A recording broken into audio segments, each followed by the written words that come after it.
Doctor साहब, धन्यवाद आपका बहुत बहुत। जैसा कि डॉक्टर साहब ने मेरा परिचय करवाया है, आज आप लोगों की मौजूदगी यहाँ पे बहुत ही खास है हमारे लिए। वो इसलिए क्योंकि आज हम बात करने वाले हैं आधी आबादी। तो मुझे लग रहा है शायद कुछ लोगों को आधी आबादी के बारे में पता है। किस पे हम बात करेंगे, मुझे कोई बताएंगे? आधी आबादी, महिला सर। हाँ, हम आज महिलाओं पे ही बात करने वाले हैं। जैसा कि आप सभी जानते हैं कि यादव समाज में महिलाओं की, आप अभी इस मंच से भी जान सकते हो, उपस्थिति कितनी है। आप देखिए, शायद मुझे लग रहा है कि हम 5 के अलावा यहाँ पे कोई महिला और है जो आई हुई है।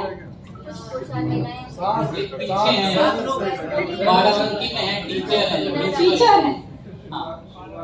आप इसी से समझ जाइए कि यहाँ पे महिलाओं की भागीदारी कितनी है यादव समाज में। आपको क्या लगता है कि इस विषय पे हमें चर्चा करनी चाहिए कि नहीं करनी चाहिए? अभी जितने भी हमारे वरिष्ठ गेस्ट आए थे, उन्होंने एक भी आप लोगों को लगा कि महिलाओं से रिलेटेड कोई उन्होंने बात कही हो? और एक यादव मंच लॉन्च होने वाला है, आपको क्या लग रहा है कि उसमें महिलाओं की भूमिका होनी चाहिए कि नहीं होनी चाहिए? अर्चना जी कहना चाह रही थी कि आप लोग अपने साथ अपनी किसी महिला मित्र को या फैमिली फ्रेंड को कोई नहीं लेके आए। खास स्वागत है। खास स्वागत इसलिए है क्योंकि यह सत्र आधी आबादी यानी कि महिलाओं पर चर्चित है। लेकिन क्यों नहीं आई, ये सबसे बड़ा क्वेश्चन है मेरे लिए। आधी आबादी की बात करते हैं तो इसका मतलब है कि हम 15% यादव समाज की यानी कि 7.5% जो महिलाएं हैं उनके बारे में बात करना है। जब हम महिलाओं के बारे में बात करते हैं तो उनका समाज में भी बहुत बड़ा योगदान है। तो मैं चाहूंगी कि महिलाओं का जो समाज में इतना बड़ा योगदान है तो उनके लिए चर्चा करना बहुत ही जरूरी है। आज हमारे साथ हमारे ही समाज की 4 दिग्गज महिलाएं मौजूद हैं जो इस विषय पर हमारे साथ चर्चा करेंगी। कि मैं इनका परिचय दूं, आप लोग स्वयं अपना परिचय दें और अपने बारे में विस्तार से बताएं। के शासन काल में थी, उस समय मेरा यहाँ पे निर्वाचन हुआ।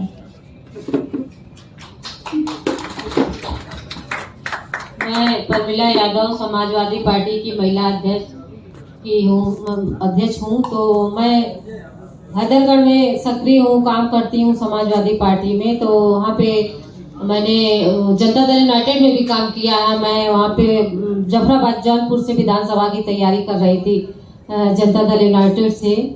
तो मैं प्रमिला यादव बाराबंकी जिले से हूँ।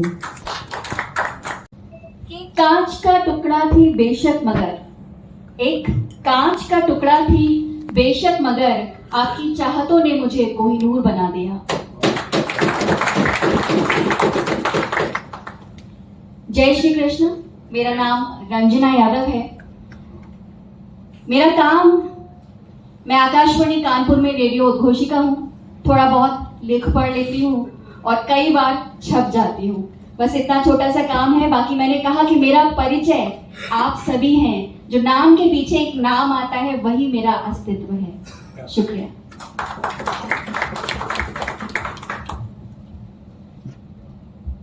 Hello, good evening everybody. मैं professor Shobha Yadav from DAV PG college, department of mathematics. Sir, सबसे पहले तो मैं आप लोगों से एक चीज़ कहूँ, अगर आप लोगों को बुरा ना लगे, कि जैसे जैसे महिलाओं का सेशन लगा पास आ रहा है वैसे वैसे हॉल खाली होने लगा। और ऑल्दो अब तब भी फिर थोड़े बहुत देख रहे हैं, बट जो बात उठाई गई वो बिल्कुल सही है कि किसी भी चीज़ की जब हम शुरुआत करते हैं उसमें हमने एक बहुत अच्छा टॉपिक रखा, आधी आबादी और उसका सामाजिक क्या क्या इफेक्ट हो सकते हैं। मैं थोड़ा हिंदी में वीक हूँ, नो डाउट। तो मेरा अपना परिचय ये है कि मेरे हर इंसान का परिचय उसके माता पिता और उनके परिवार से होता है।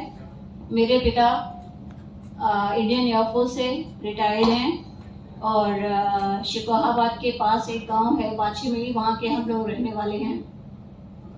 मेरी माताजी वो एक घरेलू महिला हैं और जसवंत नगर के पास एक गांव है नगला इंशा, वहाँ के हम लोग रहने वाले हैं और शादी मेरी बुलंदशहर में।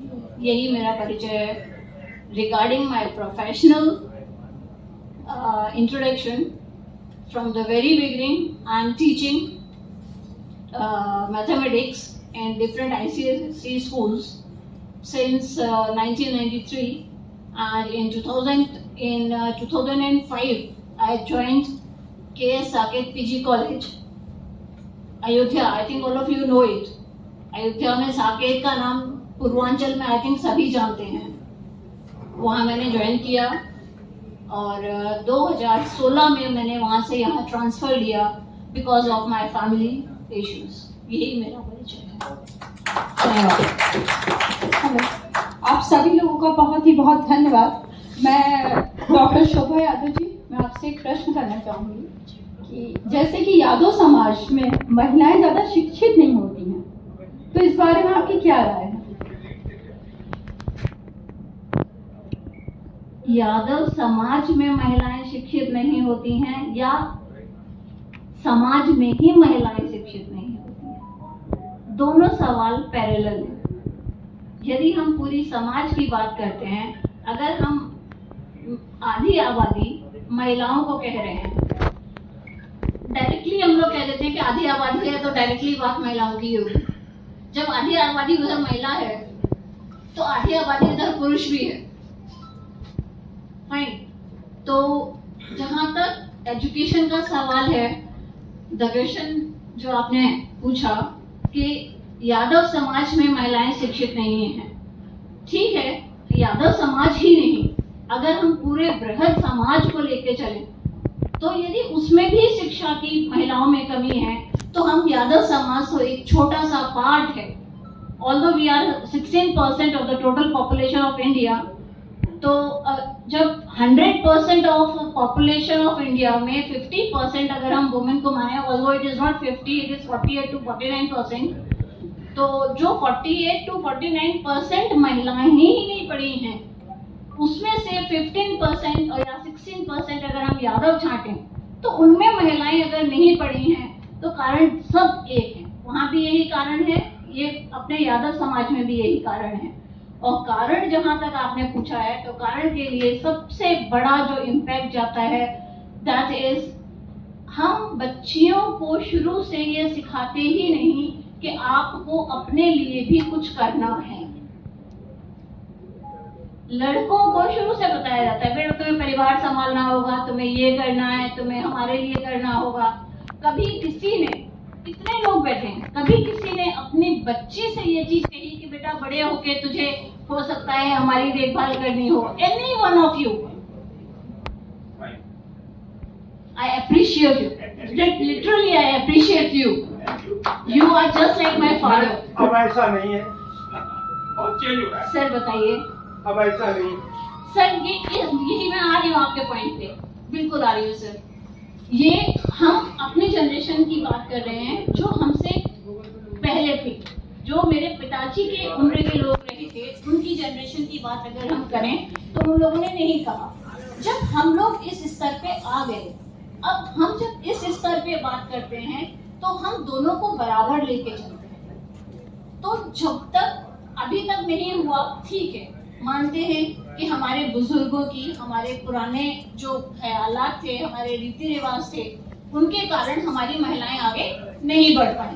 पर जब आज की तारीख में हम लोग इतने सक्षम हैं कि हम अपने दोनों बच्चों को, या 3 बच्चे हैं, या लड़का है या लड़की है, हम सबको बराबर शिक्षा दे रहे हैं, तो आने वाले दिनों में, मैं आज की तारीख में गारंटी नहीं ले सकती, बट आने वाले दिनों में अगर हम बराबर opportunities, whether it is in the field of education और it is in the field of the interest in which the boy और गर्ल, जो बेटा या बेटी जो भी हो, उसका जो भी इंटरेस्ट का फील्ड है, अगर हम उसे उसमें जाने में नहीं रोकते, अगर लड़का कहता है कि मुझे MBA करना है, फाइन, ये मैं अभी की बात कर रही हूँ सर, अभी की रिसेंटली, अगर बेटा कहता है मुझे MBA करना है, then it is fine, go do it, whether he is desirable और नॉट. सेकेंडली, लड़की अगर 95% भी मार्क्स लाती है, मेरे अपने स्टूडेंट का एग्जाम्पल है, लड़की 95% मार्क्स लाई थी and she was admitted to the college to do BSc, और उसी का भाई ही was just passed with 65% marks and he got the admission in technical college. ये प्रमिला जी ने बहुत अच्छी बात कही, अपने ही फैमिली से अपना ही एक वे उदाहरण देके आपके सामने पेश किया है. मैं प्रमिला जी से दूसरा क्वेश्चन पूछना चाहूंगा. प्रमिला जी, आप तनिष्का यादव को जानती हैं? Sorry, pardon, I am not Pramila. आपने किसी में से तनिष्का यादव का कोई नाम जानता है? हिंदुस्तान में मैं डॉक्टर शोभा यादव. हिंदुस्तान में टॉप किया है. हाँ बिल्कुल, आप बिल्कुल सही कह रहे हैं. हिंदुस्तान में नीट की परीक्षा में उस लड़की ने टॉप किया है, और टॉप नंबर 1 पे वो लड़की आई है. राजस्थान से बिलोंग करती है. उसके जो मार्क्स है वो 715 है. जैसा कि मैडम ने बोला कि इनकी भी बेटी के मार्क्स 95% है. स्टूडेंट जो भी 95% है, ये चीज उन्होंने, तो बहुत अच्छी बात मैडम आपकी लगी कि आपने वो चीज को बोला, आगे बढ़ाया. आगे रंजना यादव जी से पूछना चाहूंगी. रंजना यादव जी, जैसे कि आप एक न्यूज रीडर हैं, ठीक है, और हमारे समाज में, चाहे यादव समाज हो या दलित समाज हो, उसमें हमेशा जब बेटी पैदा होती है तो उसको बचपन से ही सिखा दिया जाता, कम बोलो, ऐसे बैठो, इतना तेज मत बोलो, इतना धीमे बोलो. और आप न्यूज रीडर हैं, तो आपने जब ये फील्ड चुनी थी, तो क्या आपके घर में कुछ ऐसा कहा गया कि नहीं, ये तो बहुत बोलने वाली चीज है, तुम बहुत ज्यादा बोलोगी, अच्छा नहीं लगेगा परिवार वालों को? कुछ इस बारे में बताइए आप. मैं अब बोलने का खाती हूँ. वो लड़की मेहनत करती है. डेफिनेटली, जब लड़कियां ज्यादा बोलती हैं या बाहर यूं हंसती हैं या लड़कों की तरह टहलती हैं, तो अक्सर रोकने वाली हमारी अपनी माँ होती हैं. वहां पिता कभी कहने नहीं आते कि क्यों बोल रही हो, क्यों हंस रही हो. सबसे पहले माँ का ही आवाज आ जाएगी, क्यों खिखी कर रही है, बेमतलब क्यों बाहर खड़ी है. तो ये रोक टोक कहीं ना कहीं एक चिंता को दर्शाते हैं, क्योंकि माँ जो है संरक्षिका होने के कारण हमारी फिक्र कर रही है. रही बात बोलने की, तो अक्सर हम घर में ही किसी महिला सदस्य को बोलते हुए नहीं देखते हैं. गॉसिप करने के अलावा हम अपनी बात नहीं कह पाते हैं. ऐसा अक्सर होता है, मैंने जो देखा है बड़े होने पर. माफ कीजिए, मैं ऐसे घर से आई हूँ जहां पर मैंने ये डिफरेंसेस नहीं देखे. मैं बड़ी हो रही थी, मुझे पता नहीं था कि लड़कों और लड़कियों में ये फर्क कहाँ है. जो लोग बात करते हैं कि लड़की और लड़के में फर्क है, तो मैं अपने बचपन में जब मैं ग्रो कर रही थी, मैंने कभी नहीं देखा, और मुझे समझ नहीं आता था कि ये अंतर है कहाँ एक्चुअली, क्योंकि मेरे घर में नहीं था. तो मैंने ये सारी चीजें देखी नहीं है. जब मैं बड़ी होकर बाहर निकली और मैंने महसूस किया कि अगर मेरे घर में नहीं है तो क्या हुआ, मेरे पड़ोस में तो है. अपने आदरणीय पिताजी का परिचय दीजिए प्लीज. श्री रामनाथ सिंह यादव मेरे पिताजी का नाम है. पुलिस ऑफिसर थे वो, और आज बस यादों में हैं. उन्होंने मुझे पूरी छूट दी. पूरी छूट मतलब एक बेटा जो कर सकता है वो तुम हमारे लिए हो, तुम भी वही कर सकते हो. मैं अकेले घूम सकती हूँ, मैं रात में अकेले जा सकती हूँ, मुझे किसी काम के लिए परमिशन नहीं लेनी पड़ती. उन्होंने कहा पढ़ ले, कुछ बन जाएगी. उन्होंने ये नहीं बताया कि बनना क्यों है आखिर. आज मुझे समझ आया है, तो मैं अपनी बेटी को समझाती हूँ कि पढ़ोगी, कुछ बनोगी, तो अपने निर्णय खुद ले पाओगी. सबसे पहले कि आप अपने भावों को कह पाएं, मांग पाएं, जो आपका अधिकार है. हमने सिखाया नहीं, बेटियों ने देखा नहीं, तो उन्होंने फॉलो नहीं किया. जब आपकी माँ अपने अधिकार के लिए बोलेगी, तो बेटी भी अपने अधिकार के लिए बोलेगी. और इसमें कहीं ना कहीं मुझे लगता है कि हमारे जो पुरुष भाई और पिता चाचा जो भी हैं, उन्हें भी सपोर्ट करना चाहिए. अक्सर वो एक बात को छोड़ देते हैं कह करके कि ये सारी चीजें जो है तुम्हारी माँ देख लेंगी, पर ऐसा संभव नहीं है. अगर माँ पिता बन सकती है, तो पिता को भी पहले, पिता बनने से पहले उन्हें माँ बनना पड़ेगा. तभी हम तभी जो ये तरक्की का रास्ता है पुत्री और पुत्र का, वो दोनों एक साथ तय कर पाएंगे. हमारी परंपराएं ऐसी नहीं हैं कि हम बेटी को रोकें, या आपसी सहमति थी कि ठीक है मैं बाहर जाके काम कर रहा हूँ, तुम घर संभाल लेना, मैं बच्चों की जरूरतें पूरी कर रहा हूँ, तुम उनका घर का इंतजाम देख लेना। ये सिर्फ आपसी सहमति थी, पर हमने इसे परंपरा बना दिया। तो ये परंपराएं तभी टूटेंगी जब हम बोलेंगे। हमें बेशक चुप्पी अपनी तोड़नी होगी और आप सबका इसमें साथ चाहिए होगा। बहुत बहुत धन्यवाद रंजना जी। मैं आगे बढ़ना चाहूंगी। मैं बिंदु यादव जी से पूछना चाहूंगी। बिंदु जी, जैसे कि कहा जाता है कि राजनीति महिलाओं के लिए नहीं बनी है, ठीक है, और उसको अच्छा नहीं माना जाता है। अगर कोई महिला जाती है राजनीति में तो कहा जाता है अरे बहुत खराब है, तुम क्यों राजनीति में जाओगी, और आप उसी जगह पे हैं। तो आप इस बारे में बताइए कि आपका कैसा सफर रहा, या आपके परिवार में आप पहली अपने परिवार की फर्स्ट थी जिसने इस जगह पे कदम रखा? जी अपर्णा जी, ये तो सच था कि राजनीति में लोग कहते हैं कि महिलाओं के लिए नहीं ठीक जगह है। ठीक होना या ना होना ये अपने ऊपर भी डिपेंड करता है कि वो पर्सन कैसा है, कि वो किस तरह से अपने आसपास के माहौल को किस तरह से ठीक रखता है और किस तरह से नहीं ठीक रखता है, ये उसके ऊपर भी डिपेंड करता है। जब अभी जस्टिस साहब शायद बोल रहे थे कि हमको चरित्रवान बनना पड़ेगा, तो सबसे पहले अपने चरित्र को दिखाते हुए हमको देखना पड़ेगा कि हम कितने परसेंट, 100% राजनीति के लिए बने या किसी और चीज के लिए भी बने। अगर हम राजनीति कर रहे हैं तो शुद्ध रूप से राजनीति भी करें, अगर हम प्रोफेसर गिरी कर रहे हैं तो हम शुद्ध रूप से प्रोफेसर गिरी ही करें।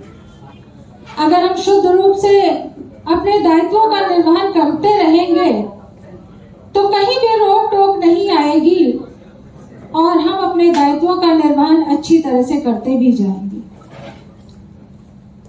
जहां तक ये बात है कि महिलाओं को देखा जाता है कि राजनीति करने से थोड़ा सा रोका जाता है, आज सुरक्षित सीट होते भी, महिला के लिए आरक्षित सीट होते हुए भी पुरुष राजनीति करते हैं।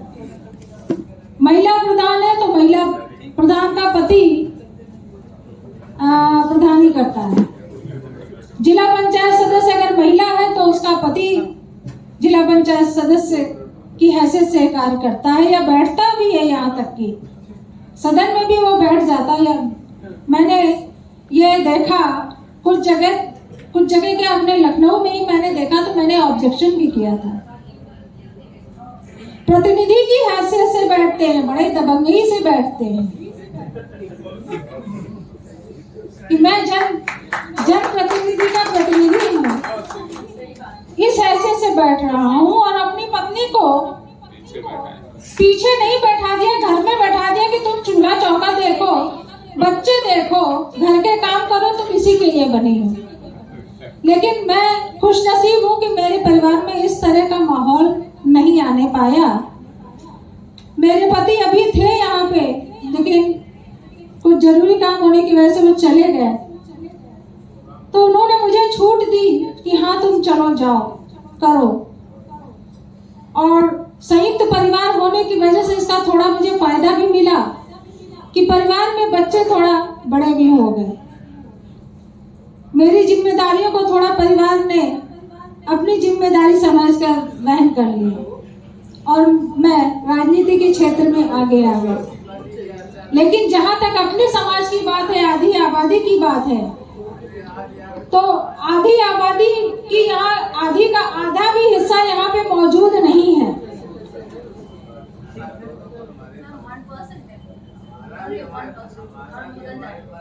0.1 होगा मैम। 450 का बताया था राउंड अबाउट। मैम हालांकि ये मसला नहीं है, अगर 4 भी घर से निकल आई हैं तो हमने कोशिशें की है, हमने एक दीवार तोड़ दी है और बाकी की दीवारें भी हम जरूर तोड़ेंगे। बिल्कुल बिल्कुल मैम, क्योंकि डर से भारी नारी, ये कहावत बहुत पुरानी है, हम इस चीज को मानते भी हैं। और अपर्णा जी ने ये पूछा कि मुझे कोई परेशानी तो नहीं हुई। हाँ, मैं यकीन ये दिलाना चाहूँगी कि मुझे कोई परेशानी नहीं हुई और मुझे राजनीति के क्षेत्र में आगे बढ़ने दी। शुक्रिया बिंदु जी। मैं चर्चा को आगे बढ़ाते हुए प्रमिला यादव जी से पूछना चाहूंगी कि आप भी राजनीति के क्षेत्र में हैं। जैसे बिंदु जी ने कहा मुझे कोई परेशानी नहीं हुई, किसी भी दिक्कत का उन्हें सामना नहीं करना पड़ा, तो आप भी इस क्षेत्र में हैं, आप बताइए इसके बारे में। नहीं, देखिए, हमें तो हमारे घर में ना, हमारे मायके में कोई राजनीति हुई थी, ना हम ससुराल में आए थे यहाँ पे कोई राजनीति। हमारे पिताजी थे वो छोटा मोटा अपना धंधा बिजनेस करते थे, हमारे दादा थे वो किसान थे।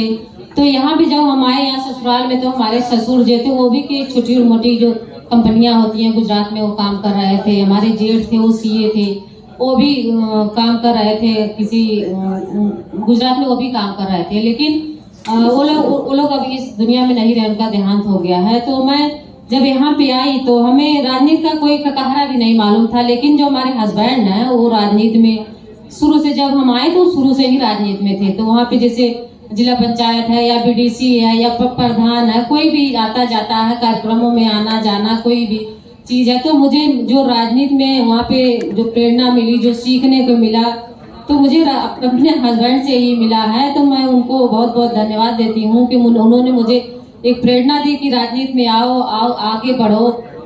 तो हम ये कहेंगे कि कोई भी हस्बैंड है या बेटा है या पिता है, कोई भी है, तो वो अगर अपने बेटियों को या अपने वाइफ को आगे बढ़ा रहा है तो ये बहुत अच्छी चीज है।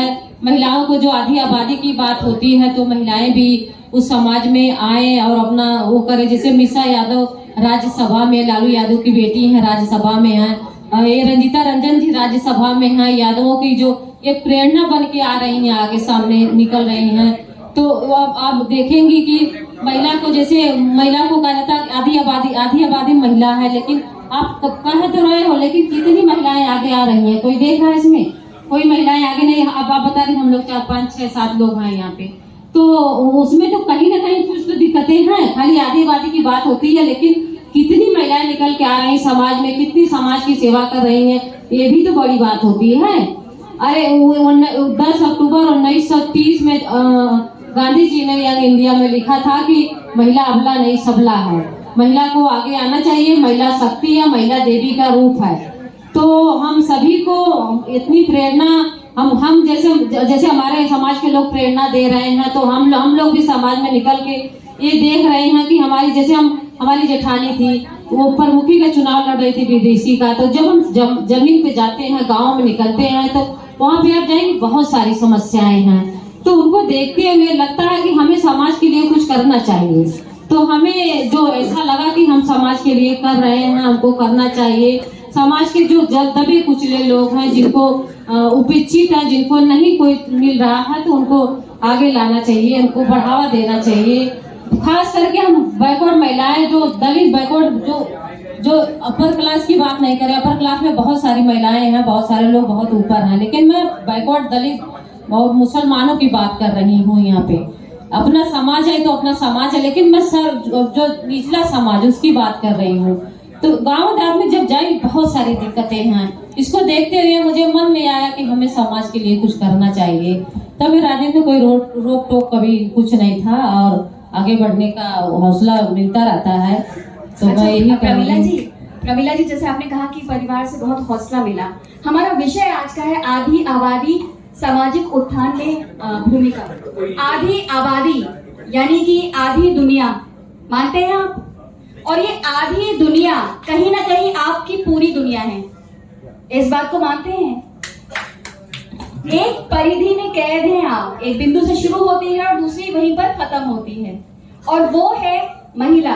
आप जिस परिधि में कैद हैं वो है महिला।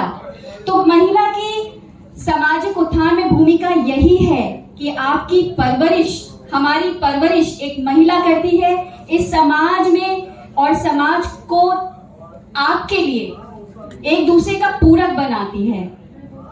ये बात जब शुरू हुई तो मुझे कहीं ना कहीं याद आ रहा है कि कृष्ण को कृष्ण बनाने में जो हाथ था, महत्वपूर्ण योगदान था, वो यशोदा मैया का था। आप सभी लोगों से, चारों मेहमानों से, मैं चारों से एक ही प्रश्न करूंगी, सिर्फ 2 लाइनों में आप लोग अपना आंसर दीजिएगा कि सामाजिक उत्थान में आधी आबादी यानी कि महिलाओं की क्या भूमिका रहेगी।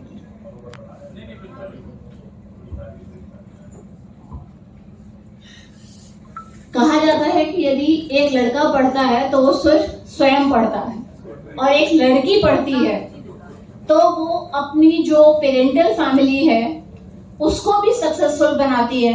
अगर मैं अपना एग्जांपल लूं, my father is very proud of me कि मेरी बेटी यहाँ तक पहुंची। Although he retired as a master warrant officer from Indian air force, he was not a officer, fine, then also he kept on asking me।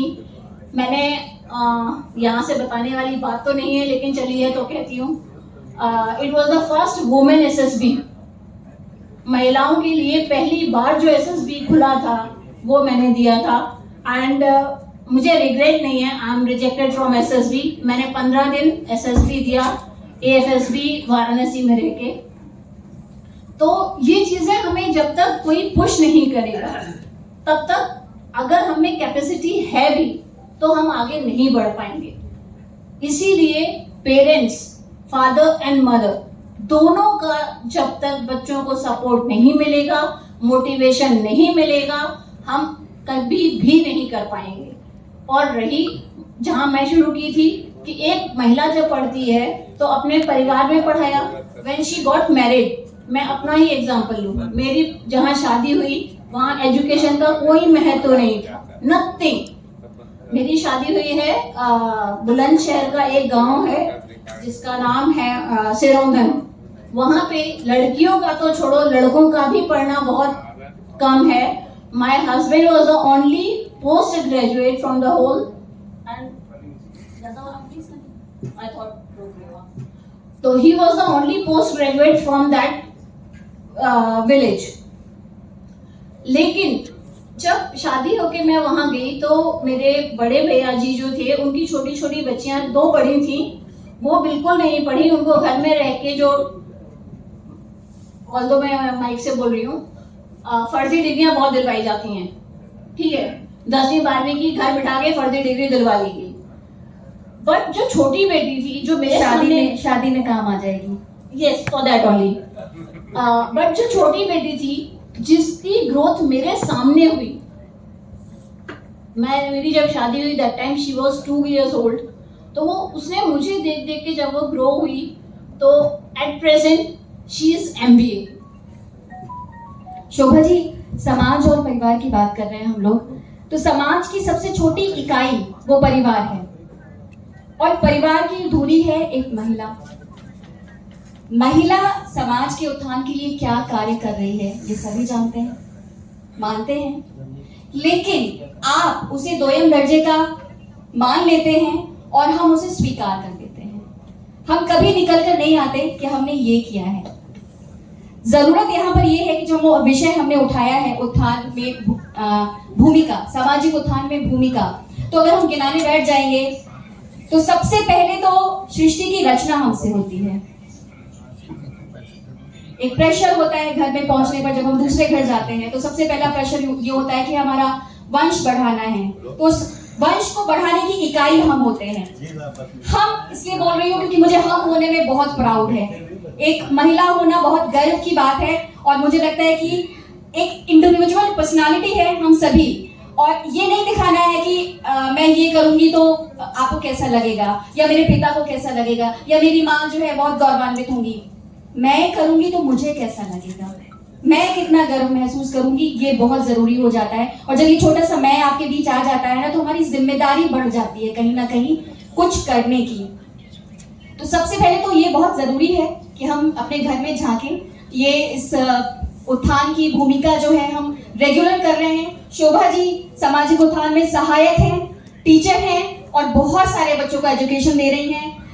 समाचारों को किस तरह से लेकर आना है ये अपर्णा जी से बेहतर कोई नहीं समझ सकता। तो हम लोग उदाहरण हैं आपके सामाजिक उत्थान की भूमिका के, तो हमसे बेहतर मुझे लगता है कि कोई उदाहरण नहीं होगा आपके सामने इस समय इस विषय को दिखाने के लिए। लेकिन चर्चा हमारी पहुंच जा रही है कि हम दोयम दर्जे के हैं। हम आपके साथ खुद ही मान लेंगे कि हम दोयम दर्जे के हैं। चर्चा पहुंच रही है मैम, हम मान नहीं रहे मत हैं। मानिए, प्लीज मत मानिए। हम मान नहीं रहे हैं, चर्चा पहुंच रही अब है। ऐसा नहीं है जैसा आप बता रहे हैं। बिल्कुल बाबूजी, बिल्कुल बाबूजी, आपसे पूरी तरह से सहमत हूँ। मैं तो ऐसे घर से आई हूँ कि मैंने डिफरेंसेस देखे ही नहीं है, और मैं आपकी बात से पूरी तरह से सहमत हूँ। लेकिन जब उत्थान की भूमिका की बात चल रही है, सामाजिक उत्थान में महिलाओं की भूमिका, तो मैं वापस वही आ जाती हूँ कि सामाजिक उत्थान की शुरुआत ही हमसे होती है, क्योंकि समाज की सबसे छोटी इकाई परिवार है, और उस सामाजिक उत्थान की शुरुआत उस घर से शुरू होती है, एक इकाई से शुरू होती है, क्योंकि माँ ही सिखाती है। मेरी माँ ने एक बात कही थी कि कुछ भी करो, कैसे भी करो, पर वो काम कभी मत करना जो अपनी माँ को बता ना पाना। ऐसी गलती कभी मत करना जो अपनी माँ को ना बता पाना। बस दुनिया में वही एक चीज गलत है, उसके अलावा कुछ गलत नहीं है। तो ये हमें समाज में सबको सिखाना जरूरी है, चाहे वो लड़की हो और चाहे वो लड़का हो। नहीं देखिए, जैसे हमारी बेटियां, हम अपने बेटियों को रोक टोक करते हैं। जब कहीं हमारी बेटियां जा रही हैं तो हम बार बार उनको रोकेंगे टोकेंगे तो उनका मनोबल और दबेगा ना। तो हम इसीलिए कहते हैं कि हम यहाँ पे जितने लोग बैठे हैं सभी लोगों को कहेंगे कि हमें अपने बेटियों को दबाना नहीं है, किसी चीज में रोक टोक नहीं करनी है। अगर नहीं करेंगे तो वो अपना काम एकदम आसानी से इजीली करती जाएंगी। समाज में, समाज के साथ कदम से कदम मिला के काम करेंगी, रहेंगी। आप बताएंगे कि अब तुम लड़की हो लड़का है, तो इसमें फर्क जब उनको आएगा तो वो एक समाज में एक वो आता है कि नहीं चलिए ये लड़का लड़की में, लड़कियों के अंदर भी एक फर्क आने लगता है। Only one sentence. महिलाओं की भूमिका वही करें, महिलाओं की भूमिका जो है, जब तक महिलाएं खुद नहीं आगे आएंगी, खुद नहीं प्रयास करेंगी, तब तक कुछ होने वाला। जब तक महिला शिक्षित नहीं होगी तब तक सामाजिक उत्थान नहीं हो सकता है। ये आप लिख करके ले लीजिए या रख लीजिए। बस मैं यही कहना चाहूंगी कि ज्यादा से ज्यादा महिलाओं बच्चियों को पढ़ने भेजा जाए, महिलाओं और बच्चों में कोई अंतर न रखा जाए, बराबरी का दर्जा दिया जाए। इस चर्चा को यही विराम देती हूँ मैं, मगर मैं इससे पहले आप सभी से रिक्वेस्ट करना चाहूंगी कि आप लोग अपनी सीट पे खड़े हो जाइए, ताकि आज मैं आपको एक ओथ दिलवाना चाहती हूँ, संकल्प जो महिलाओं के लिए। प्लीज हाँ आगे करिए। आज हम सभी संकल्प लेते हैं, आज हम सभी संकल्प लेते हैं कि यादव समाज की आधी आबादी, यादव समाज की आधी आबादी यानी महिलाओं को हर क्षेत्र में सशक्तिकरण किया जाएगा, सशक्तिकरण किया जो जाएगा, देश के विकास का आधार बनेगा। जो देश के विकास का आधार बनेगा। शुक्रिया। Hey there. Subscribe to my channel and also press this bell icon.